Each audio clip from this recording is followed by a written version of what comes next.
Hello, everybody, and welcome to Comically Incompetent. My name is Doug, and this week we are wrapping up the one-year anniversary episodes of the show with my special guest, the last returning guest of the show, Kris. How you doing? I'm good. How are you, Doug? How are you? I'm doing good. I'm excited to talk about this one. Why don't you tell the audience what we're reviewing today? So today we are reviewing The Prestige, a beautiful Christopher Nolan film, as many of you probably know, but some of you may not. Yeah, my favorite personal Christopher Nolan movie, in my opinion. I think it's the best. Yeah, honestly, to me personally, it actually was, I think, my third Christopher Nolan movie. But it's up there. It's probably my favorite. After just watching it several times, it's been so good, so good. Yeah, it's amazing. And this is actually the first one of his movies I ever saw. Like, I'd never heard of Christopher Nolan, and then I think it was my dad. Like, this was 2006, so I think we got it from like Blockbuster. Okay. And I just remember not understanding a second of it, but absolutely loving it.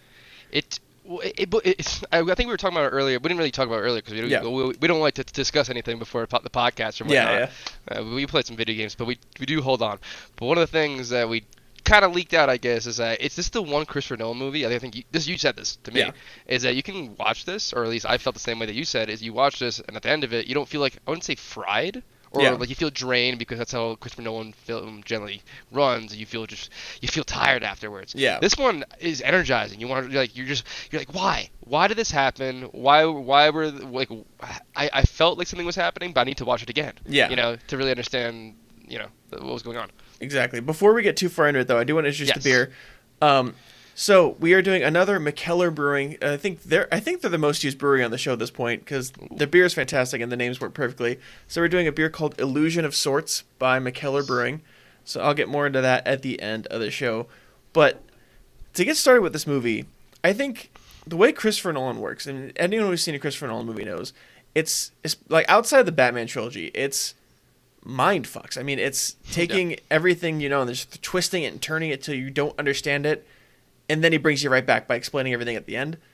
Mm-hmm. But this one works so perfectly because the whole point of the movie is the 3 acts of a magic trick, and the movie follows the 3 acts of the magic trick in the same way that like the trick. Like, does that make sense? Like, they have the 3 versions of the magic trick, like the pledge, the turn, and then the prestige. Yeah. The movie follows that same thing when you think about it, because there's the pledge. We're introducing the characters. We're kind of getting the idea of what this kind of rivalry is. Yeah. And then there's the turn where they do something like out of this world, which is when Christian Bale's character introduces the transporting man.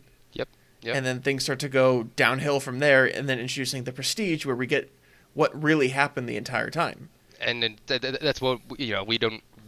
As Michael Caine was saying, we don't understand, or we didn't find it because we weren't truly looking for it. Because, or maybe because, and this is I want to get into this point, is it of we weren't searching for it, or is it because you didn't want to search for it, right? And that's kind of the whole. I think that's the whole thought-provoking awesomeness of this movie that I just felt. I was like giddy the whole time. It's very thought-provoking, this film. It's not just like magicians going in a rivalry. There's a lot. It's a lot deeper than that. And that's why we're here talking about it.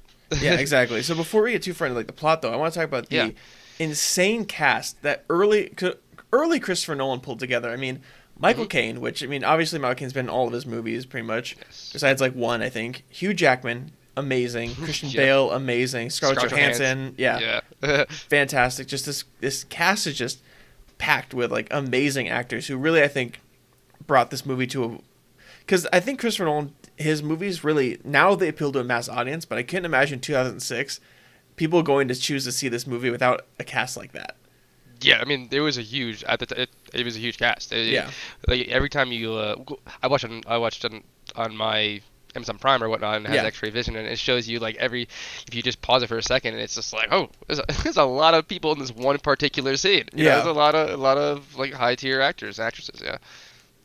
Yeah, this is not a movie that we can, I think, fully discuss in the detail it deserves in the time frame that we have for this show. No. But I want to just kind of go right in. So I know you took a lot of notes. Where do you want to start with this? I guess. I mean, I always go chronologically just to, and like I don't want to get too in-depth per scene. I mean, one of the things I just want to just talk about, I guess, is the pledge, right? Is the initial start, is their rivalry. Yeah. It is how it starts. is the inception of it. Christopher Nolan.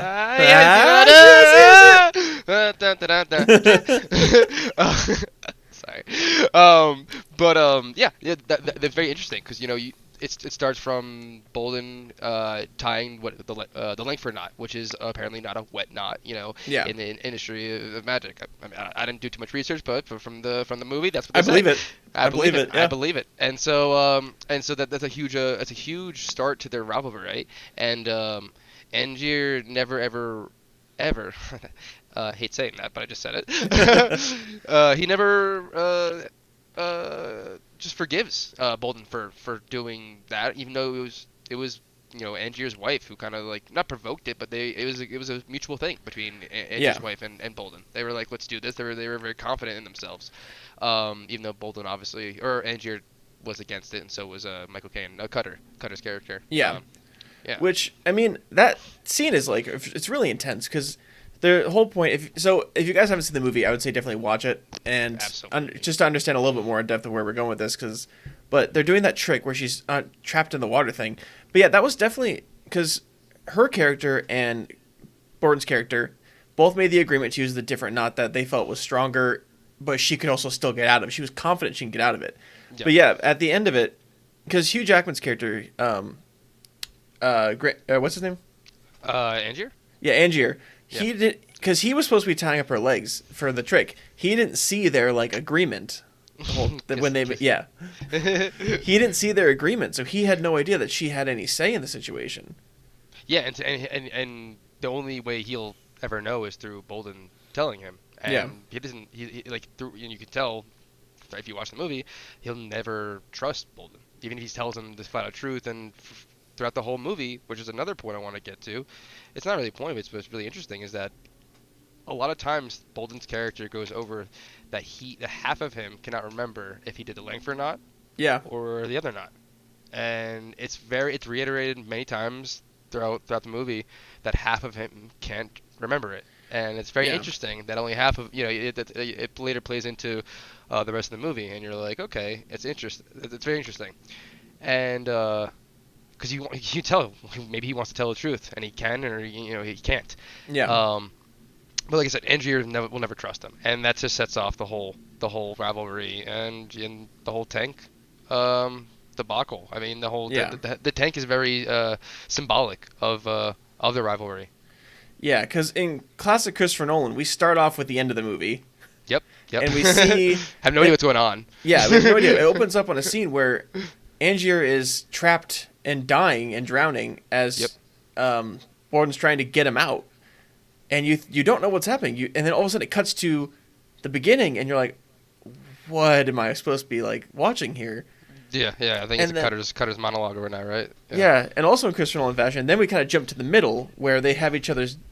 We have Angier's diary being read by Bolden, and Bolden's diary being read by Angier, and we're kind of jumping back in time, and the best way that Christopher Nolan and his brother Jonathan Nolan, who wrote the movie with him, in the best way possible, you're watching it and it still makes sense. It's overwhelming to talk about when you're not watching the movie, but as you're watching it, every cut back in time, forward in time, whatever, it all adds up. It doesn't get overwhelmingly confusing, which is what I love about the way they write this.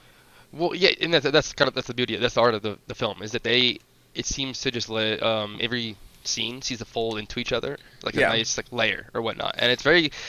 You were supposed to be, and you realize that the whole movie, you're not supposed to, just like a magic trick, you're not supposed to understand what's happening. You're supposed to be mystified. You're supposed to have that feeling of angst, and you're supposed to be like, interesting, but what's happening, and you want to keep watching. But there's also a limit, I guess, where it can deter people to be like, all right, I'm out of it. But it perfectly finds itself keeping you in there. I mean.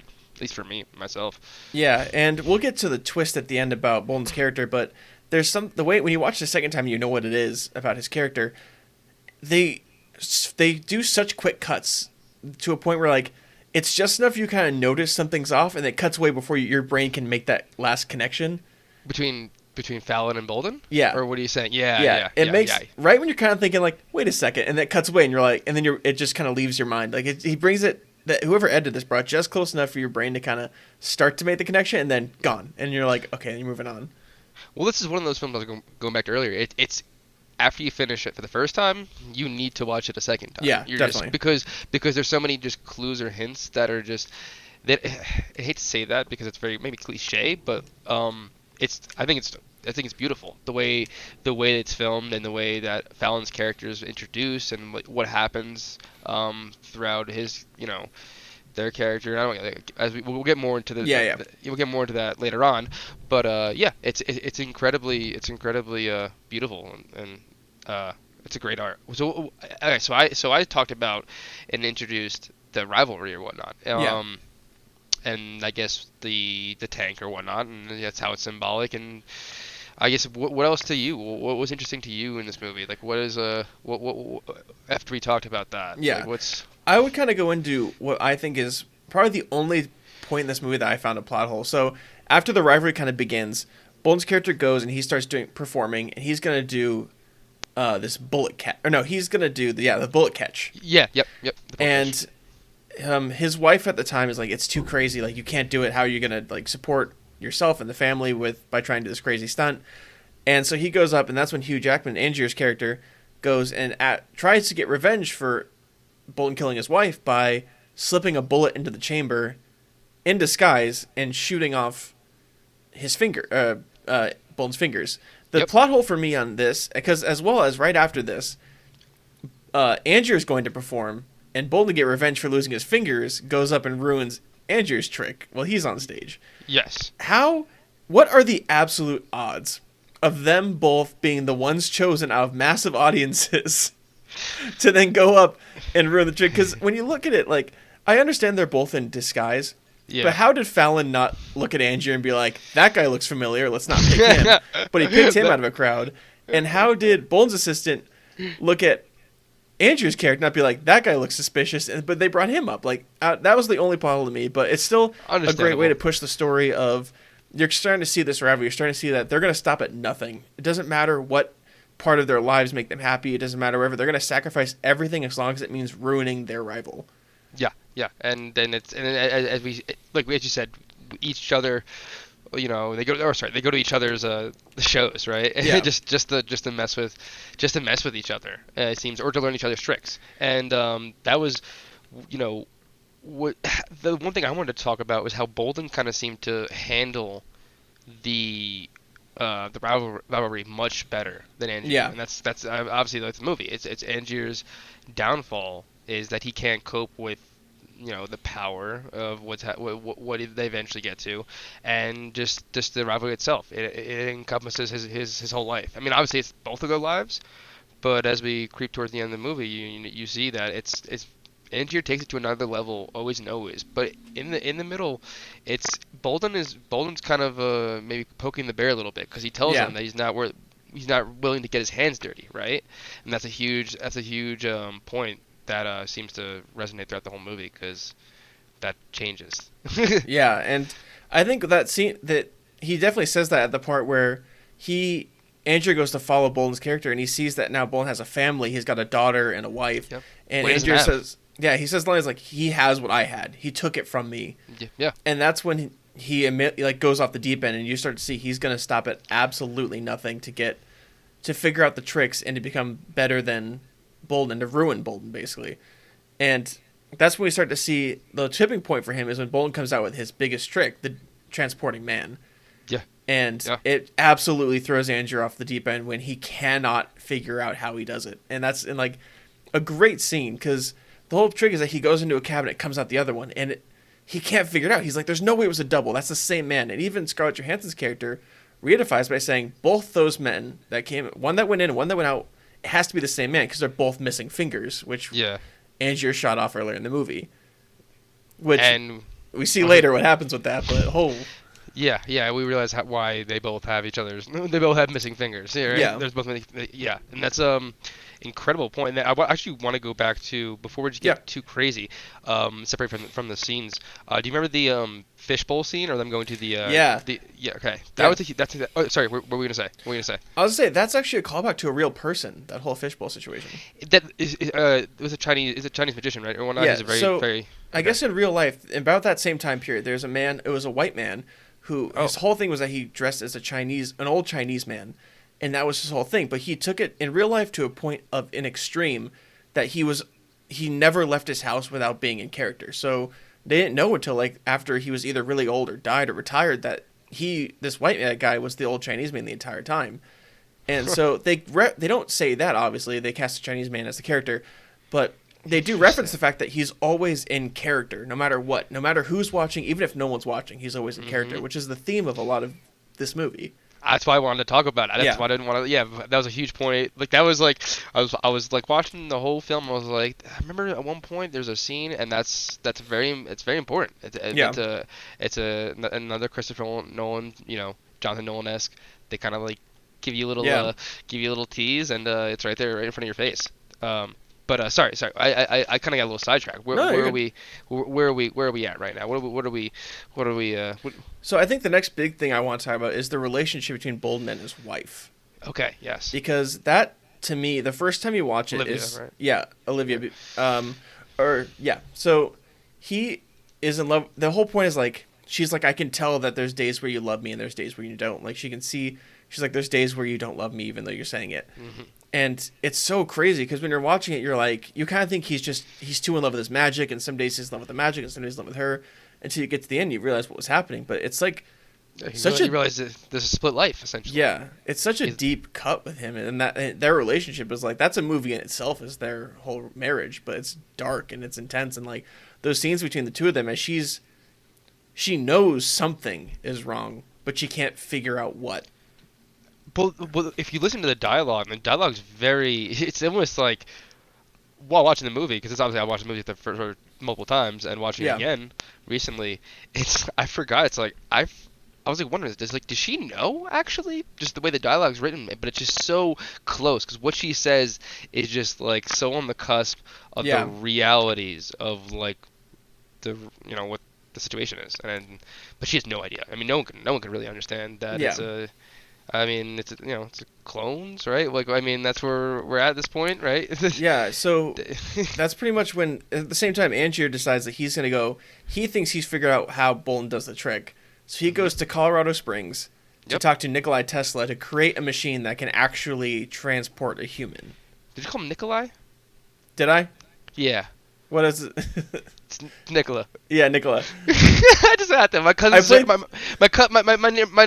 roommate's Serbian. I gotta respect that. It's too much of the Call of Duty zombies with the character Nikolai. That's what it was. That makes sense. All right. Yeah, Nikola Tesla.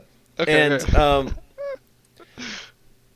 I lost my train of thought on that. No. They're going to Colorado Springs and Angier. The way Angier sees it is that Cutter, Michael Caine's character, is telling him there's something simple behind the transporting man. You're overthinking it. And Andrew's like, I'm not overthinking it. This is real magic. And he goes to Tesla and basically says, you need to create real magic. And wait. Sorry, I want to cut you off right there. Because Cutter, in reality, in the end, Cutter was right in a way. Yep. Because he was right, but not the way he thought he was right. Yeah. Right. Exactly. He says it was a double. And as I just wanted to say that as you go into it, because right in that scene is very important, right in that moment. But as you're saying, as Endrick went to Colorado Springs and to see Tesla and to inquire about the machine, which is funny that they introduce a little bit of real history here with the whole Thomas Edison and Tesla, that whole situation kind of going through right there, but. Yeah, there was a real experimental plant in Colorado Springs, and I think in like 1899 or something like that. I was looking at it. It's very interesting. Yeah. But I do real quick want to talk about another casting, David Bowie. Yeah. Which I remember watching this movie and my mom being like, "That's David Bowie," and me as a kid being like, "I don't know who David Bowie is." And now I'm like, "Holy shit, that's David Bowie." Yeah. I mean, I was talking to you a little bit earlier, like we were on the Discord. I was like.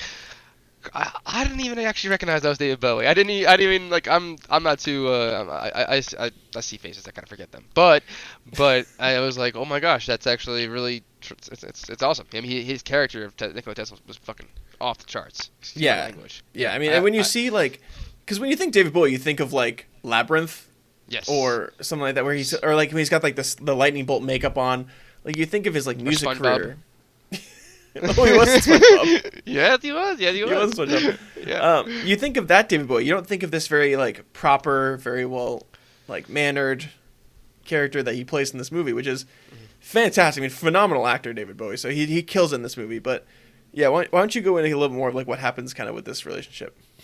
Oh, with the David Bowie and David Bowie, David Bowie, SpongeBob. No, with the Tesla and Angier, you mean? Yeah. So I want to actually get into this. This is obviously Angier's obsession into the trick, the transporting man, right? And this is obviously his search into, well, how does this happen? How did he remember? How did he find out that Tesla was the inventor? Is this the whole prison scandal? How did he find out that Tesla was a part of the machine? Yeah. So what happened was there's a scene where Fallon and Bolden leave the theater. Yes. And Bolden tells Fallon to follow. And buries him. To follow Angier, but as Angier is following Bolden, and then so Angier tricked Fallon, buries him in the ground, and says, "You can dig him out if you give me your cipher to your notebook and your secret to the transporting man." Yes. And he says that the cipher for the notebook is both the secret and the cipher, and all it says on the piece of paper is Tesla. So he goes to see Tesla because he thinks he has one. Tesla made him the thing that made him be able to do it. Yep. Which is like obviously, that he wants him to do that. Yeah. Bolden wants Angier to obsess over that, and I don't know. We don't really understand, I guess, Bolden and Tesla's relationship. We don't really get that fully disclosed or whatnot. Where they're like, maybe it was just Tesla just being crazy. It was like, all right, someone's here. I'm gonna make something. I'm gonna make it. Let's go. Or it was Bolden, telling him to trick him. Or obviously, it was part of the act. But clearly, so Angier goes and contacts Tesla, and he says, "Hey, I want this machine, whatever this transporting machine is. It teleports the Bolden from one area of a room to another. I want it as well." And Tesla's like, "All right, let's do it. Let's." Or actually, his assistant, who's that? I don't remember his name, but that's Andy Serkis. Andy Serkis, he's amazing yes. in it. Yeah, he is amazing. I totally wanted to shout him out because he was like incredible with this short runtime in that. Yeah, his name was Ali. Ali, yes. But it's incredibly interesting. Just start to their relationship because you start to see what's actually happening, but you don't know. There's like machine happening. There's some kind of electronic, science happening, but. Right from there, we kind of just get the start of Andrew's obsession right there because he gets a taste of what's actually possible, but he doesn't know what's real. He doesn't know why it's happening yet. And he thinks he's so close. He thinks he's like right there to figuring out Bolden's trick. He thinks he's about to get there, and they test the machine. Tesla tests the machine, and he uses the top hat, and it zaps the top hat, but nothing happens. Yep. And you just like. Andrew thinks everything's going wrong, like that it's broken, that they can't make it for him, that he's not gonna be able to do the trick, and turns out the machine has been working the whole time, which is crazy because he figures it out when they test it on a cat. Exactly. Oh, which it's like thank God the cat was good. Hopefully the other cats are genetically all right. but yeah, that was an incredibly interesting scene or just instance to find out. Is it's been happening the whole time, and it's a callback to their early scene, right? Because we see the top hats and in the beginning, and we had no idea why it's happening, but now we kind of like, oh, all the gears are churning. We understand why now, and this is the interesting part: is that now we ask ourselves, so Bolden clearly has a machine that this happened with, right? So, or does he? We don't know. Yeah.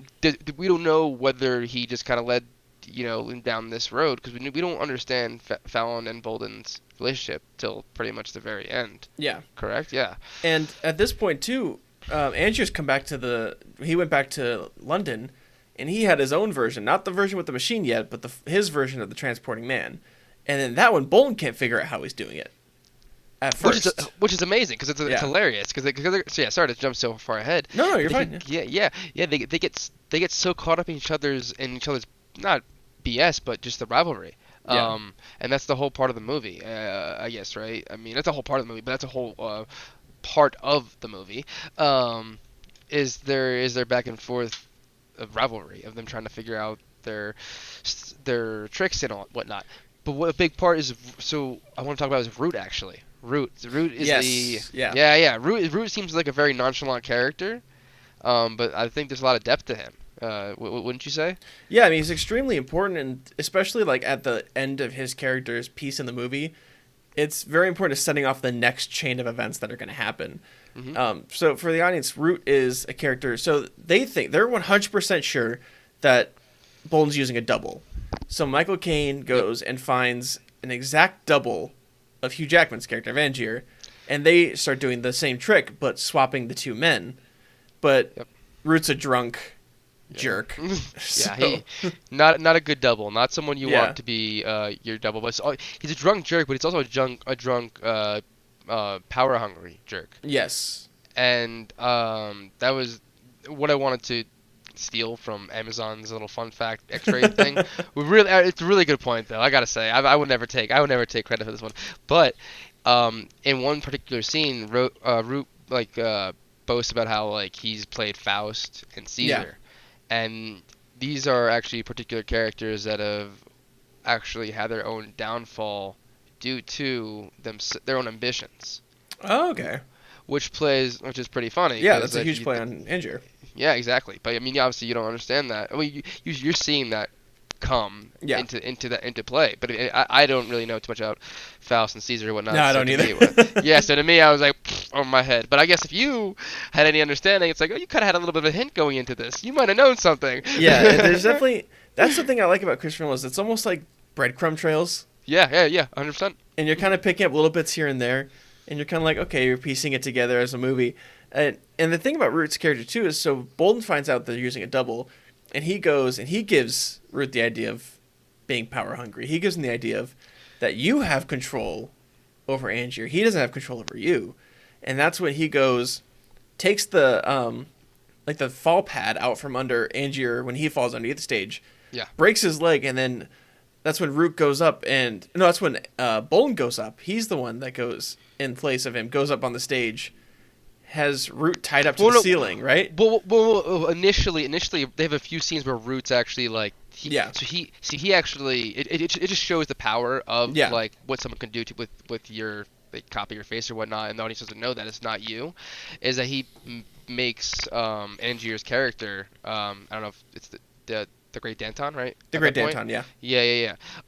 He makes him into a joke magician. Like he's still a good magician, but he realizes that the Root's like, all right, screw it. I'm gonna screw this guy's act and make him a good magician. He's a good magician, but he's gonna be like a drunk and fall out and all that stuff like that. And that's the whole aspect I want to talk about because Bolton feeds that into Root, right? Feeds that thought. Yeah. And it's interesting because that doesn't just come from nowhere. That possibly comes from Bolton and Fallon's relationship and understanding, like that's a possibility. Because they're themselves balancing their own lives, right? As we seem to find out that's what he's doing. That's what Bolton's doing. Yeah. And so I think that's very interesting that it isn't just some information that he's just kind of just pulling out and he's trying to like pull the strings or whatnot. It's actually something that's deep within him. It really came from Bolton's like life. Yeah, which we also have to talk about Scarlett Johansson's character's big play in that as well. She's the one that found Root, and she's also the one that gave Bolton the information to take that whole situation away. I thought you were gonna say. He says. I'm sorry. You said Scarlett Johansson's big, and then I just. Okay. Her role in the scene. Yes. Yeah, sorry. I'm just... Sorry. There's a... So, her character is the one that she finds Root form, and she takes it away. She falls in love with Angier's character. He pushes her away because he's like, you're just a pawn for me. Like, you need to go and you need to get his secrets. She flips on Angier, and then falls in love with Bolton's character, so she gives up Angier's trick, and she's part of the reason this whole thing goes down.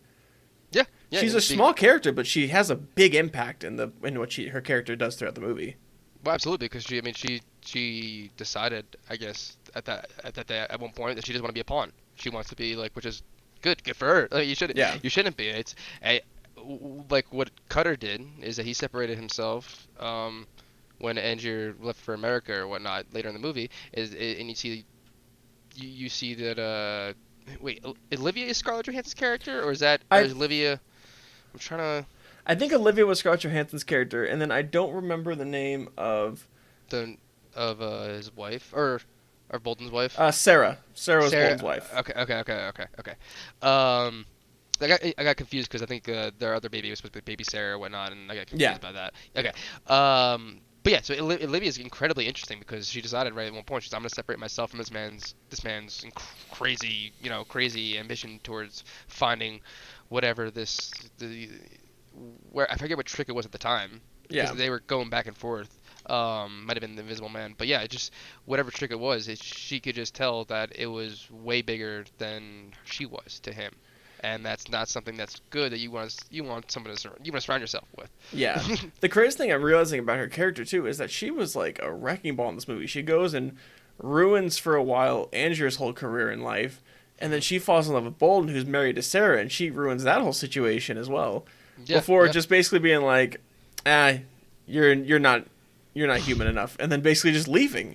Like, she just goes and ruins these guys' lives, and then it's just like, and then just leaves. Like, yeah, that's kind of true. She kind of just like had her own thoughts, and she's like, all right, it's kind of fun. Yeah, like she fell in love with Angier, and then he was like, no, go do something else, and then she was like, fine, screws him over. Then she goes and falls in love with Bolton, and then he is like, I partially loved Sarah, and I partially love you. Her not understanding that, basically she was like, all right, well, I'm out then, and then she leaves. Well, you can't blame her for that one. No, right? I don't blame her for that one. But I'm just saying, like, she's been a big part of like the downfall of our characters. Yes, absolutely. The protagonist is, protagonist for Who's the protagonist and antagonist? This is interesting. I think the protagonist and antagonist switch depending on what part of the movie you're at. 'Cause I think Bolton can be the antagonist in a lot of parts for Angier, and Angier can be the antagonist in a lot of ways for Bolton, and it kind of alternates depending on our situation. I think you find out in the end that, in my opinion, Angier was the villain of the movie in its entirety. But I think until you get to the very, very end, it alternates who's the antagonist throughout the movie, in my opinion. No, I agree. I agree with you on the same point because, like you said, it alternates. One goes up because you're sympathizing with Andrew, right, from the movie. Why would you not? If you had emotions of some sort, obviously you don't like hate Bolton for doing what he did, as Angier does, but you understand the conflict. Yeah. That Jonathan and Christopher they allow you to understand, right? Yeah. That to be as confused, I guess, to a degree as Andrew is, but also have the same knowledge that Bolton does, right? And that's something I want to talk about too. Is that as much as like Bolton wanted to be honest with Angier about the whole situation, is that he couldn't be. He couldn't do that. He could never do that. Yeah, I mean every relation in this movie is so convoluted in so many ways until you get to the very end, pretty much. Like. And then you piece together who was in love with who, and who was who, and who was where. Like, the whole thing is so convoluted until you get to the very end. You realize the whole situation. Like when they kind of shine the spotlight on the entirety of the situation. It's just a nuts movie, man. That you don't see the twists and turns coming to the very end. And even like I remember the first time watching it and seeing the twist at the end of Bolton's character, it was like. I was mind blown by that. Like I could not even comprehend that whole thing. And then seeing it again, it doesn't. Wait, Bolton and Fallon. Yeah. The whole interaction. Yeah. But it's a movie that even when you know the twists and turns, it doesn't take away from the movie. I feel like that's so rare for a movie that's whole thing is based on, like, a surprise and a twist ending. Mm-hmm. I feel like that for me at least, a lot of movies that have twist endings I've seen, I'm like, great, and then I can't watch it again because now that I know it ruins it. If anything, knowing the ending makes this movie almost better. Oh, absolutely. It makes me just want to like look at like what's the other clues or whatnot, or how did I? It makes me want to think about why I thought the way I thought. Yeah. Yeah. Which exactly. is thought provoking, right? And that's why I believe this is such a beautiful film. I really think, and also I think it's also visually. I like the sparks. Yeah.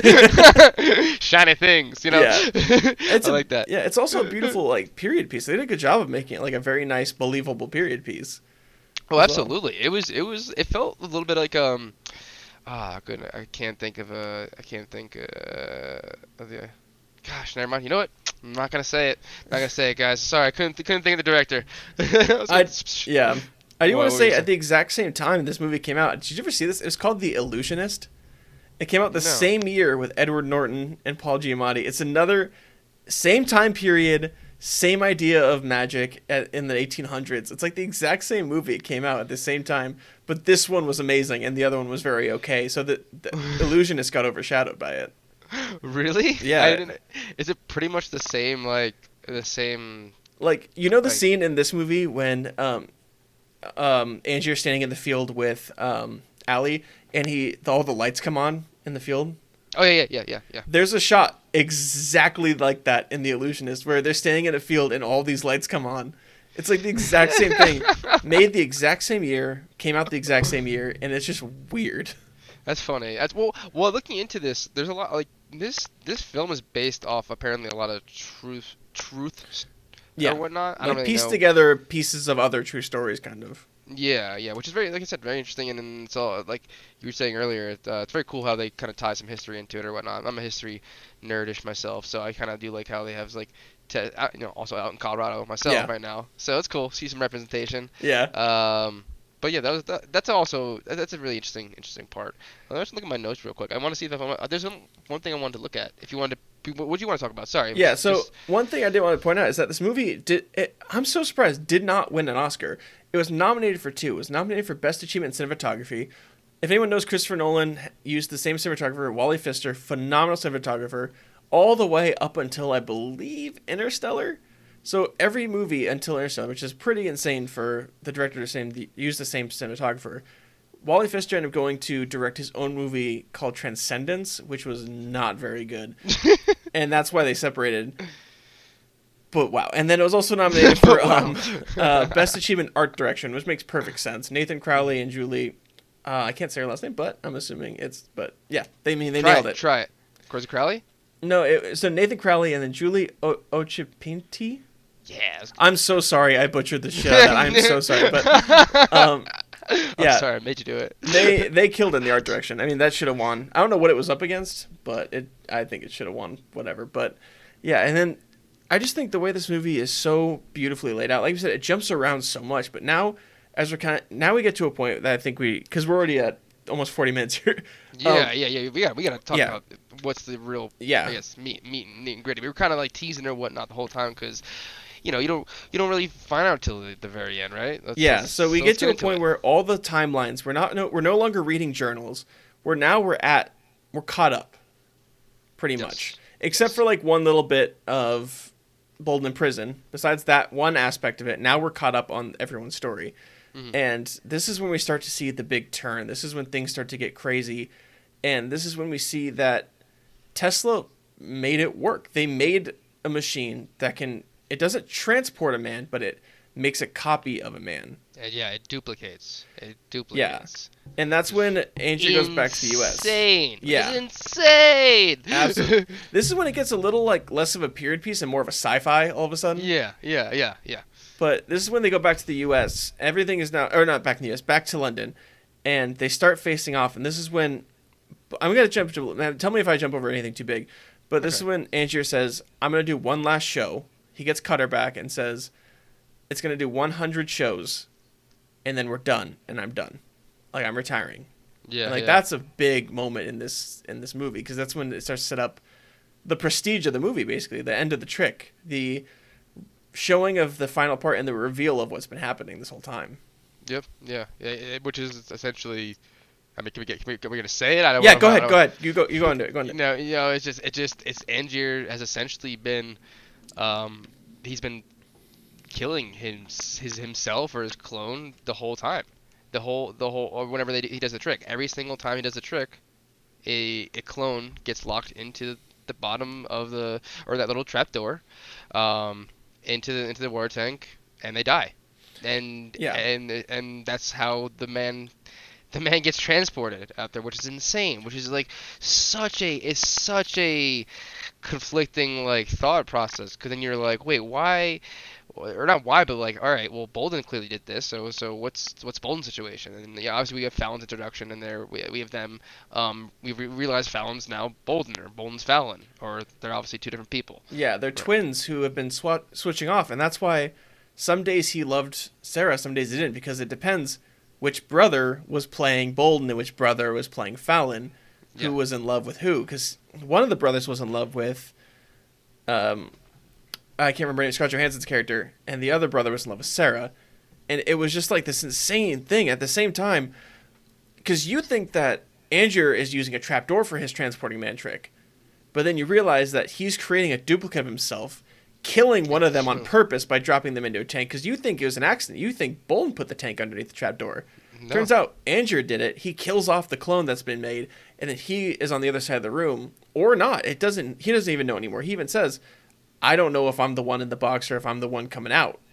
Like, he has no idea. It's crazy. So this is why I want to get talking into the depths of this movie. Yeah. Which I was kind of like, I didn't look it up or whatnot, and I was still confused even several times watching this. So, does Bolton clearly, or Fallon, either one of them, they clearly emphasize that they've never used Tesla's like machine, or do they just kind of, or is that explicitly said or whatnot? When is that said? I don't ever notice that, because like if they do have an interaction with Tesla, correct? It's implied, but I don't think they do. I believe that they're twin brothers is what they say, which then I think implies that they never used Tesla's machine. But do we and ever also have the fact that Tesla doesn't know how to make it for Angier, so that would imply that he's never made it before.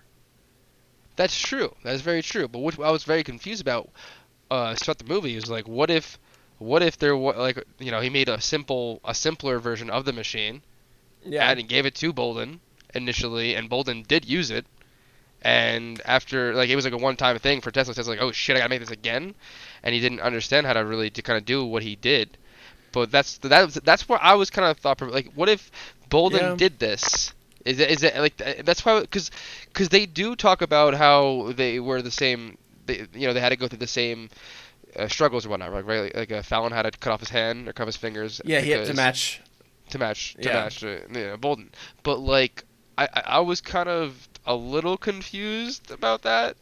I think that's one of those things, like, at the end of Inception, was the top going to keep spinning? Was it not going to keep spinning? It's one of those things where, like, it's not explicitly said, so you have to figure it out. What do you think happened?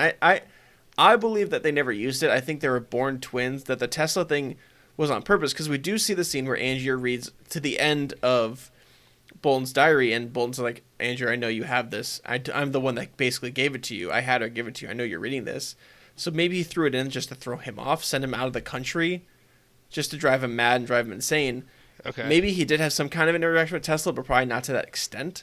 That's what I think. I think that they're twin brothers in that, because you can even see when Angier first brings his actual version, him creating clones of Transported Man, Bolton and Fallon cannot figure it out. One of them is freaking out, like, how was he doing it? How is he? In 1 second, why can't you figure it out? Yeah, why can't you figure out how to do it? That's kind of like what made me think, like, so is that him yelling at his brother, why can't you figure it out? Or is that Bolton yelling at his duplicate self, and then like yelling, like, why can't we figure it out after we've maybe they made a machine, they had the initial machine from Tesla and just destroyed it because they realized the power of it. Possibly. That's what I was getting at earlier with how one was able to handle the whole, I don't know, handle the duplicate life. Yeah, well, I think that, so at that scene in the movie, we don't know yet that Bolton and Fallon are the same person, and Fallon's character is supposed to be his, I don't remember the French term, or whatever word for it, the guy who designs Bolton's magic. Ingenieur? Yeah, ingenieur. Ingenieur. So I think that's why he's yelling, like, why can't you figure it out? Because as far as we know in that scene, that's Fallon's job, is to build that stuff and to make that stuff. So how can he not know how to do it when that's his whole livelihood, is making things that do that? Okay, that makes sense. Very much sense as well. I mean, I did see that there. I was just kind of like, I was like, oh, is this the crazy? Well, at this point in the movie, they're throwing everything at you. They're telling you everything and also nothing at the same time, and you're just kind of like, I don't know what's going on. Exactly. I'm like, is this it? Because clearly that's the most obvious, right? Is that they are brothers or whatnot. And that to me, that's what I got out of it. But I definitely understand your point. I think that's also the beauty of a Christopher Nolan movie is, you could think what you want to think, and you're probably right, and you're probably wrong. You never really know. That's the beauty of it. That's why this movie. That's why I wanted to talk about this movie. It's crazy. And so the whole thing is like Angier set up Bolden. He knew he'd go under the stage for the murder of Angier. Turns out it was just the clone that was going to die anyway. Yeah. So then Bolden goes to prison for murder to be hanged. Yes. And that's when Cutter learns what Angier had done the whole time, because he finds the alive Angier even though he'd just seen the dead version on a slab. And that's when he turns on Angier. He's like, I'm no longer... He never tells him, but he's like, I'm not going to do this for you. So he goes to Fallon, who is Bolden. And Bolden, at that point, now Bolden tells him Angier the whole plan, and shoots the only Angier left. Yeah, which then ends the cycle. Yeah, ends the whole thing. Which, that's why I believe that Angier is the true villain, because his whole thing was... Bolden never wanted to murder Angier. We even see that when he tries to save him, when he thinks that's the real Angier drowning. Yeah. I mean, he never wanted to get to that point. Yeah, he never wanted it to come to death. He wanted to come to be the best magician. He didn't want him to die over it, though. No. And so that's when Angier dies, breaking the cycle of this whole thing. And as Bolden's leaving underneath part, he sees all the dead Angiers on the way out, all the ones that were drowned in the water, and he goes, but now he gets to go live his life with his daughter, because that was the brother who had the daughter with Sarah. He gets to go live his life with his daughter, and kind of, I don't know, maybe he'll finally give up this whole thing and just be a father at that point, or keep doing magic and keep obsessing. But he lost his rival at that point, so... And he also lost half his brother. Yeah, he lost his brother, so the act is gone. Well, that's all I think is really crazy too. Not crazy too, but like just interesting is that you watch Angier die, right, and then right after Bolden gets hung, and it's like it's really just a final ending of everything. Like the one Bolden, whoever, like I said, has the child, can just walk off and just kind of like end it right there, and that's kind of like the send off scene for the protagonist, depending on your view of the movie. My view of the viewing, my movie. My view, my mood, the viewy, view of the viewy, eh? View of the movie. My view of the movie, and yours as well seems to be that. Yeah, Bolden's the protagonist. Yeah, in the end, even though I think the first half sets, like you said, sets it up the other way around, that Bolden's the antagonist, because you feel like Angier just lost his wife, and all he wants to do is he takes the stage name she wanted for him, and you're rooting for him, and then at the end of the movie you realize, oh, this dude is nuts, and he's willing to kill over this magic trick. That he went so obsessed over it to a point of making real magic, duplicating himself to a level of insanity, and murdering himself every single night for 100 nights in a row. Like, that's insane. It's absolutely insane. Absolutely insane. And then he also, for a light little touch of insanity, he also wants to take Bolden's daughter too, right? Yeah. And ward her or whatnot, make it pretty much like just fuck his life even more. Yeah. Which is just like, all right, this guy is taking it to a whole new level. Yeah, it's insane. I cannot believe a lot of that situation, and it's a nuts movie. I mean, like I said, if you haven't seen it, you have to go watch this movie. It is insane. The twists and turns are beautiful. It's a fantastic movie. I would I'm not gonna say spoiler alert. The movie came out 15 years ago, but yeah, definitely. It's almost better. If you've never seen the movie, audience, it's almost better now that you would know the twist, because now you're gonna be looking for all the little pieces and hints and things that we never mentioned. So I think I definitely go watch it. It's a fantastic movie. Absolutely, it's definitely, like I said, one of my favorite films ever. It's very thought provoking, and think of watch it with the obvious brother mentality. But I really do think it's fun to watch it with the whole with the whole duplicate. With the duplicate mentality, because it really makes you kind of wonder what am I really watching? And that's the fun of the movie. That's the act, right? Yeah. So, before I move on to the beer, is there anything else you want to cover before we get going? Oof. Let me just take a quick look. Yeah, no problem. We talked about a lot of stuff. Here, you look through your notes. I'll do the beer first, and then we can cover anything that you want to do. Yeah, do that. That makes it easier. Makes it easier, yeah. So our beers, we're going back to Mikkeller Brewing. So this is actually Mikkeller San Diego. Mikkeller is a brewery from all the way out in Denmark, I believe, and they have opened up breweries across the world basically now. And this brewery is Mikkeller San Diego, and what they want to do is combine the beer traditions of Europe and Southern California by making these amazing, outstanding beers. So this one is called Illusion of Sorts. It is a Berliner Weiss style beer fermented with Chardonnay grapes, strawberries, cherries, and raspberries. And it is 5% alcohol by volume, and it is fantastic. With all that fruit in it, it didn't come off too fruity. It wasn't too sour. It was like a perfect blend of everything. And I would highly recommend this brewery if you ever have a chance to get it. They are in San Diego as well as a bunch of other places. I think they distribute pretty widely, so I would highly recommend any Mikkeller beer you can get. It is high quality and it is fantastic. So definitely check them out. They're in San Diego, and I got mine a couple hours from San Diego, so I think they distribute pretty widely, but definitely check them out. They deserve every can and bottle bought from them. So yeah, Illusion of Sorts by Mikkeller Brewing. Definitely check them out. And, it's very tasty. Yes, it's like I like sour beers, but like I like Berliner Weiss, but sometimes the Berliner Weiss can be too sour for me. This was like the perfect amount, even with all the fruit that they have in it and all like the Chardonnay grapes, raspberries, cherries, and like strawberries. It's so much, but like it doesn't feel. It's like not an overwhelming beer. It's not overpowering at all. It sounds so tasty. It's really good. So delicious. It sounds juicy. Yeah. No, I mean the only thing I just want to talk about at the end was just I want to ask you, who do you think was the better magician at the end? I mean, it's clearly Angier, right? I think Bolton. Interesting. Why? Why would you say that? Because I think in the simplicity of his tricks, it still was enough to wow and awe audiences across the country to a point of making Angier go insane to make that magic real. Because I think what Angier did at the end especially was more science than magic. And I think when you look at Angier's tricks, it was so simple to a fault almost. It was like he blew people's minds and blew other magicians' minds by just having a twin brother. Like that just shows like the showmanship that he needed, the amount of skill and magic that he was able to put into wow these audiences was something so simple that they thought he was creating real magic. I think that's what makes him the better magician, is that they thought he was so good they thought he made it real.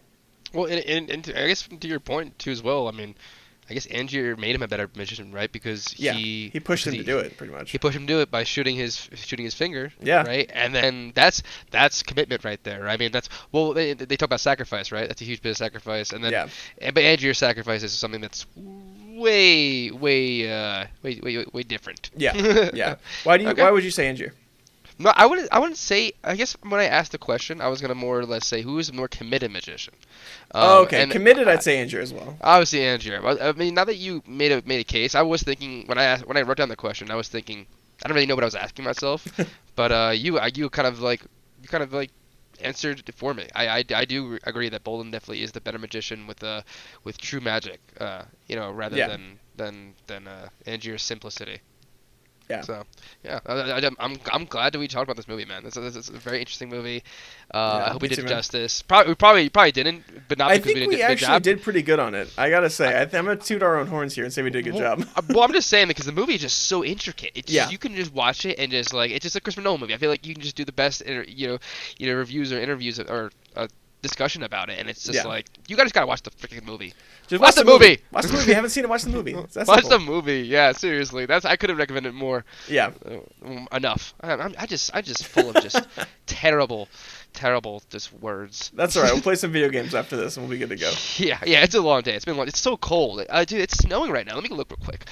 It's like 80 degrees. No, it's like 70 degrees in California. It's snowing again. We had 2 days of 60-degree weather in Boulder, Colorado, and then we're back to the blizzards. Oh my god. We'll have fun with that. Yeah. Thank you. I appreciate it. Thank you for having me, dude. Yeah, no problem. Before we wrap up, YouTube, we're on there. All the places you get podcasts. This wraps up the anniversary month, and so like I said the past few weeks, I'm going down to 2 episodes a month. The first and third Monday of every month will be new episodes.